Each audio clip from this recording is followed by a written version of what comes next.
자, 이번에 그 MG 노조, 미조직 노조한테는 국고 지원하겠다는 거예요.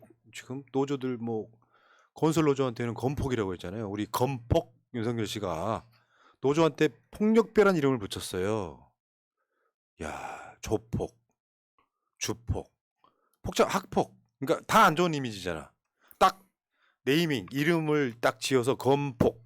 엄청난가 보다. 막 가면은 막 강목이 날아다니고 막 칼로 쑤시고 그러니까. 그러나 보다. 이렇게 이미지화 시키려고 건폭이라고 쓴 우리 건폭 윤석열 씨가 그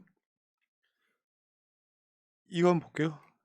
지금 노동단체 보조금 절반 비노조 MG 노조에 준다.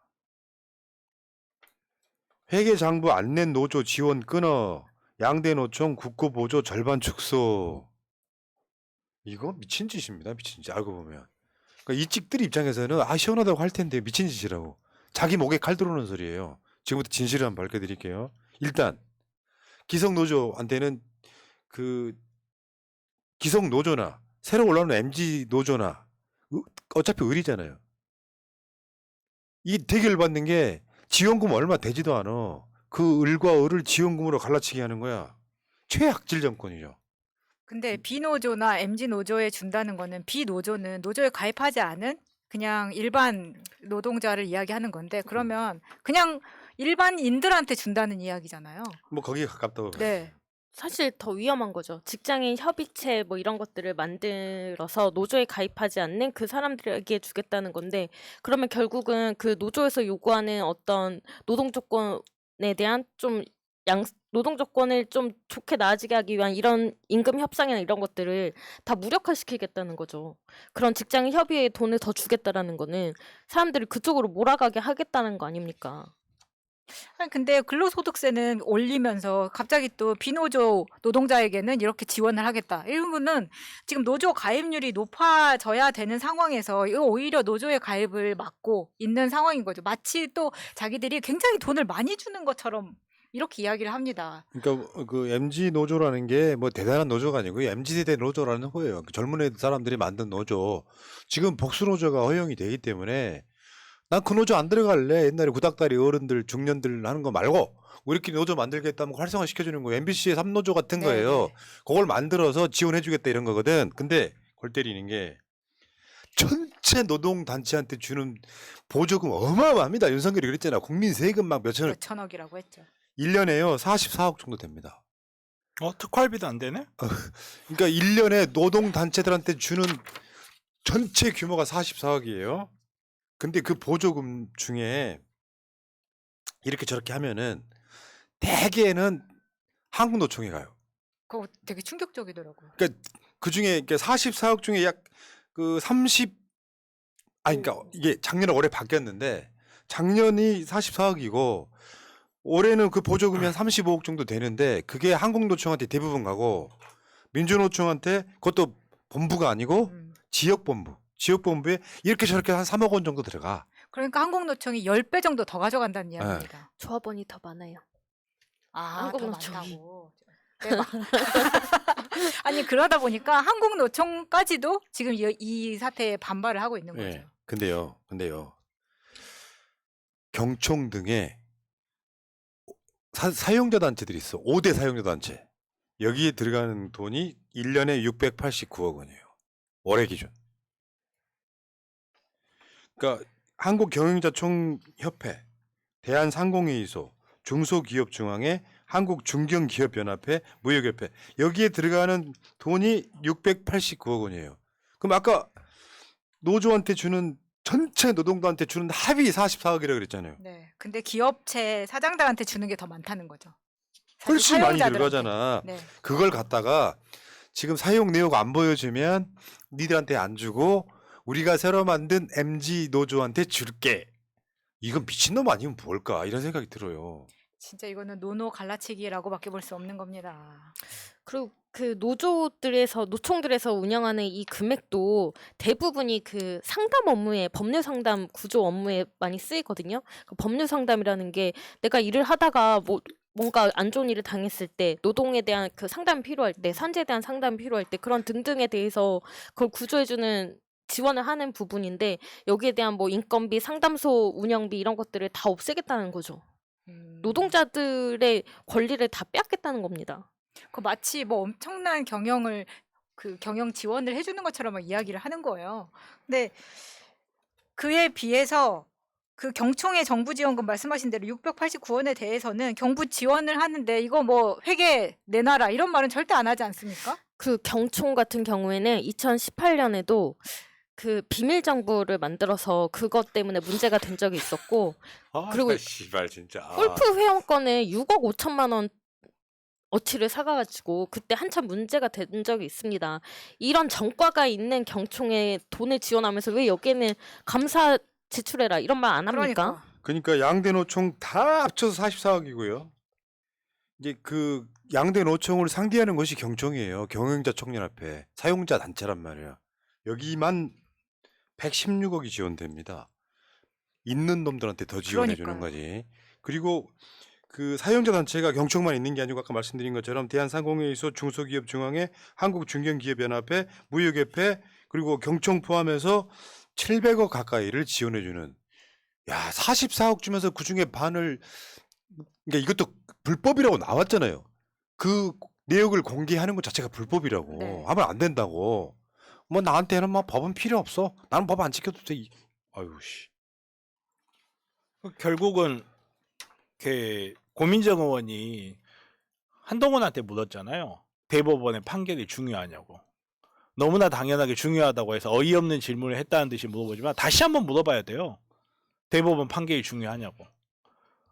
이게 노조라는 게 우리 이제 사실 많은 사람들이 우리 언론이 워낙 노조를 악마화하기 때문에 노조라는 뭐 폭력단체 뭐 이런 식으로 바라보는 경향이 없는 건 아니죠. 근데 지금 방송을 보시는 모든 분들 포함해서 특히 이직들 2030 이직들 본인들이 누리고 있는 그 혜택들 알고 보면 다 노조들이 만든 거예요. 그러니까.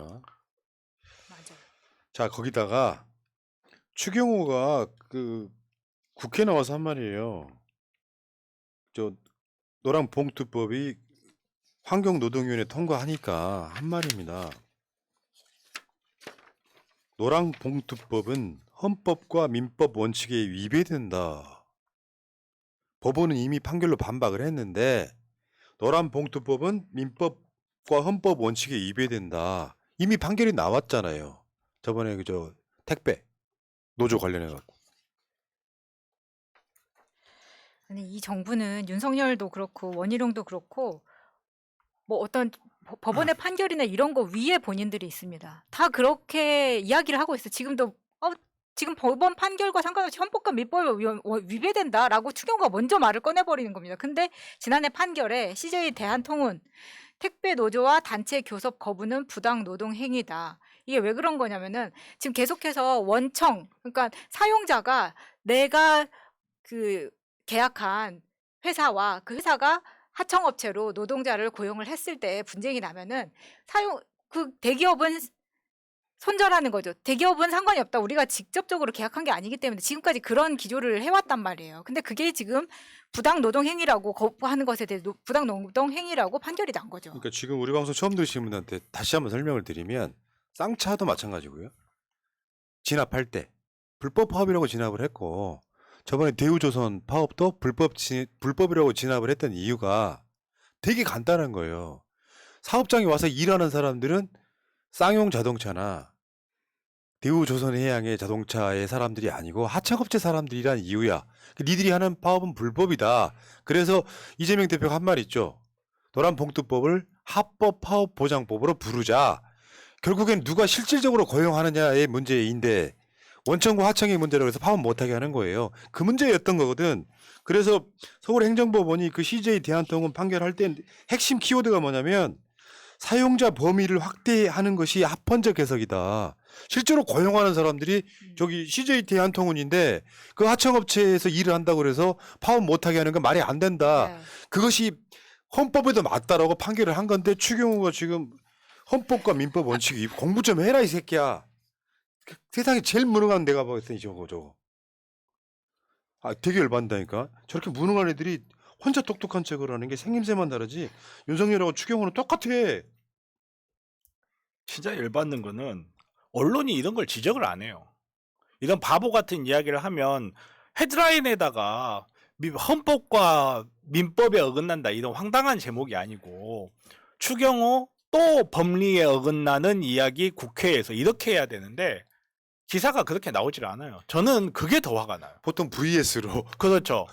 버저스로 해갖고 하나는 이쪽 주장과 이쪽은 싫어. 불법이면 당연히 추경호 법 모르고 이야기했다 이렇게 헤드라인 나오느냐 맞지? 그렇게 나와줘야 되는데 그걸 이야기를 안 해요. 그리고 우리나라 노동법이나 이런 그 집회와 시위에 관련 법률의 가장 큰 문제가 헌법에 분명히 노조가 합법이고 시위도 합법이고 파업권도 합법인데 우리나라 법률은 마치 기본적으로 불법이고 특정 조건을 완비하면 합법인 것처럼 돼 있어요. 원래 합법이고 조건을 어기면 불법이다라고 해석이 돼야 되는데 그게 아니고 워낙 굉장히 엄격한 범위 내에서만 파업과 시위 이런 것들이 자유를 보장하다 보니까 이게 실제로 재판에 가면 어떻게 되냐면요. 합법적 권리인데 불법적이라는 것을 사용자가 증명하는 게 아니라 시위 노동조합에서 파업을 하는 사람들이 내가 파업을 한 게 합법이라는 걸 입증해야 되는 그런 싸움이 돼버려요. 실제 법원에 가면 이런 식으로 뭐라고 해야 될까 이렇게 너무 이야기가 많이 간 걸 수도 있는데 튀르키예에서 지진 나가지고 건물이 무너질 때 그 건물이 무너지는 것들이 보니까 나중에 내진 설계가 다 안 돼 있어가지고 지금 난리가 났잖아요. 우리나라도 똑같은 현상이 일어날 수밖에 없는 게 건축 산업에서 하청, 재하청, 재재하청, 재재하청 이런 식으로 가면서 중간이 건설비는 다 증발해버리고 책임은 무너져도 책임은 원청은 안 져. 하청 기업만 다 책임을 지게끔 돼 있다 보니까 정말 힘을 가지고 돈을 가지고 있는 자들은 자기들이 합법적으로 돈을 챙기면서 합법적으로 책임에서도 벗어나는 구조가 돼 있다는 게 정말 큰 문제인데 그거를 교정해 나가기 위한 최소한의 정말 장치가 노란봉투법이에요. 근데 그것마저 그 꼴도 못 보는 거지. 예. 자 빨리 진행할게요. 지금 뒤에 이슈가 엄청 많아요. 그 다음에 크레인 원래비 하면 우리가 털어드렸지만 이거 원래비 이것도 법원이 임금이라고 인정을 했어요. 원래 주는 거니까 원래비 아니야. 재미는 없다. 회심의 일격이었는데. 그러니까 이게 관행이고 그 원래비 자체가 사용자 쪽에서도 그걸 인정했던 부분인데 갑자기 이게 불법이다라고 이 법원이 판결을 났어. 좀 그대로 인정해야 된다. 사실상 노동의 대가인 임금의 성격을 갖고 있는데 지금 불법 행위를 규정을 하는. 그러니까 윤석열한테는 확실히 그게 없는 것 같아요. 법이 뭐가 중요해? 내가 말한 게 기준이지. 이게 어떤 거냐면 독재자의 기본이지. 독재자의 기본. 법이 뭐가 중요해? 내가 말한 게 법이지. 짐은 곧 그렇죠. 법이니라. 짐이 곧 국간이라. 그런 식인 거죠. 대단합니다. 자, 그 이야기는 여기까지 하시고